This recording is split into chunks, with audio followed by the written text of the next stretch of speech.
because you care about your partner and you don't want to fight with them, you're not giving yourself as much, but actually you're avoiding growth, and you're avoiding continue to change, and that's part of what's needed in a relationship to keep it alive.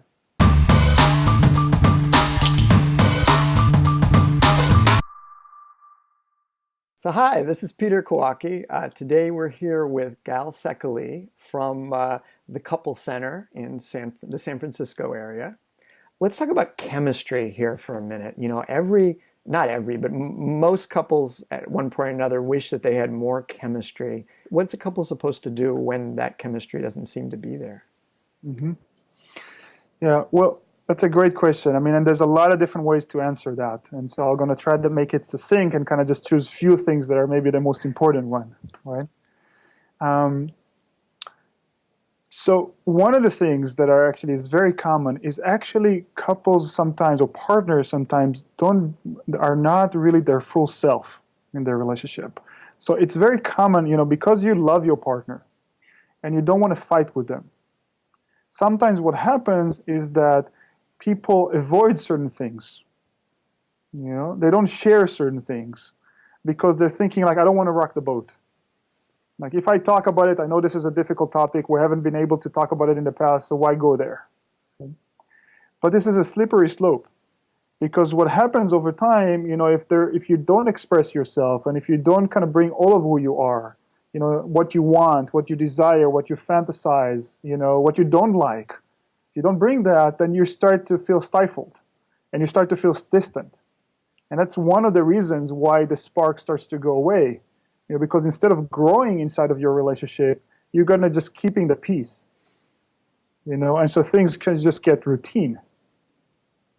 Okay? So you're not giving yourself as much. Yeah, you're not giving yourself as much, because because you care about your partner and you don't want to fight with them, you're not giving yourself as much, but actually you're avoiding growth, and you're avoiding continue to change, and that's part of what's needed in a relationship to keep it alive over time.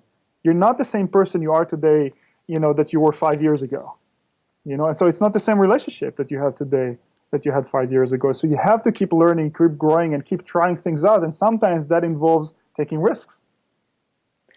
So you're saying chemistry, one important way to keep the chemistry, or to bring the chemistry back, is to actually be open to share yourself completely, to communicate more clearly.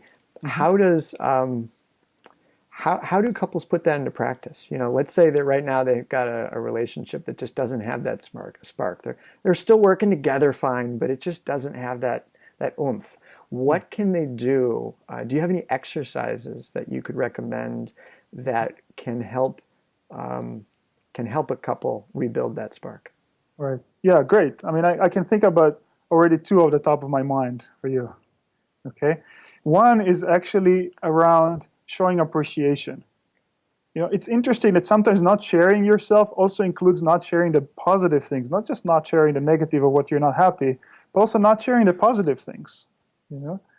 I have if you want, I have a quick story about that. What I learned, the kind of like real importance of that. I was sitting in a session with a couple who, like, both professionals, both work really hard and have 2 young kids, which is always, like a very challenging thing, to have both young kids and full careers.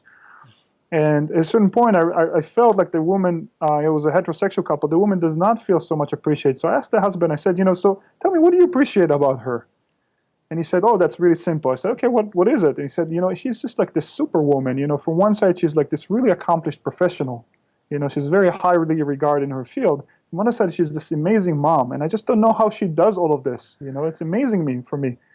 And as he said that, you can look at the woman, and she was just tears coming down her eyes.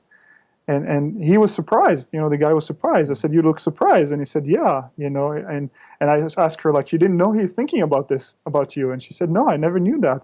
And he was saying to me, I don't get it. I mean, I tell everybody about that. And I told him, like, that's the thing. He's like, you probably tell everybody about it, but not your wife, right? And so that was so important in the kind of creating that, more connection between them, And so showing appreciation is a really valuable tool in kind of creating this connection, and it's kind of like you're depositing, basically, the good intentions. And there's a specific way to do it, if I can say that makes it more effective. I was going to ask about that, yeah. And so it just takes two very simple steps. One is you say, what I appreciate about you is. And then you can talk about even something that the person does, like, I appreciate that you made dinner for me. It could be something as simple as that. Or you can talk about something that the person is, like, I appreciate your sense of humor, or I appreciate, your warmth, or how you're so social. And then the second step, which is the one that makes it more significant, is you say because. So you say, why is that you appreciate that? And when you say because, you go back to yourself. So for example, I can say, like, I appreciate how social you are, and it's important for me because it really helps me loosen up. Like, it's not an area that I'm so good at, but when we're with people and you do that, I feel much closer to them, and I feel like I can learn from you. So when I said that, suddenly it becomes kind of just a lot more deeper, and for the person receiving that, they feel like, oh, I'm really bringing something into your life. I really feel valued. So it's when they do the because, it's not just to say something good about them. That because is couples want to bring that back to the person who's saying it needs to bring it back to themselves in that because. Exactly. Okay. To talk about what does that bring up for them, like why is that specific thing that they appreciate. You said you had two exercises, two things that couples can do. I didn't forget about the second one. Yeah. So what is the second thing that couples can do to build that better chemistry? Right. Well, you can ask yourself, like, in what area of my life am I not sharing something important with my partner? Am I holding back? For some people, it could be around money, for example, like they don't talk about money. For someone else, it could be around like their hopes and dreams. Like I really want to change profession, but I'm afraid to bring it up because, maybe financially it's going to be hard for us. For other couples, it's around sexuality. I mean, that's a very common problem. Like I don't really share, like we do the same kind of sex that we do usually, and we're kind of like in our comfort zone.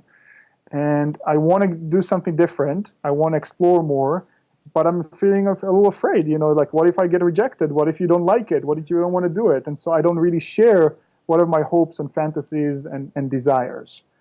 So asking yourself that question, whether it's about sex or in general about life, like what is it that I want to explore more, or what is it that's on my mind and I'm not really sharing with you? Mm-hmm. Well, thank you very much for taking the time to talk with me, Gal.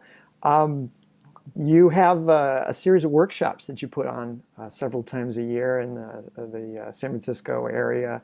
Love Made Simple. People interested in that can go to thecouplecenter.org to find out about the dates of those workshops, and hopefully they can get out and attend one of those with you in person. So thank you again for taking the time to talk with me, Ava, and I'm sure everyone who's watching will be able to apply those techniques. Thank you for your great questions and for this interview.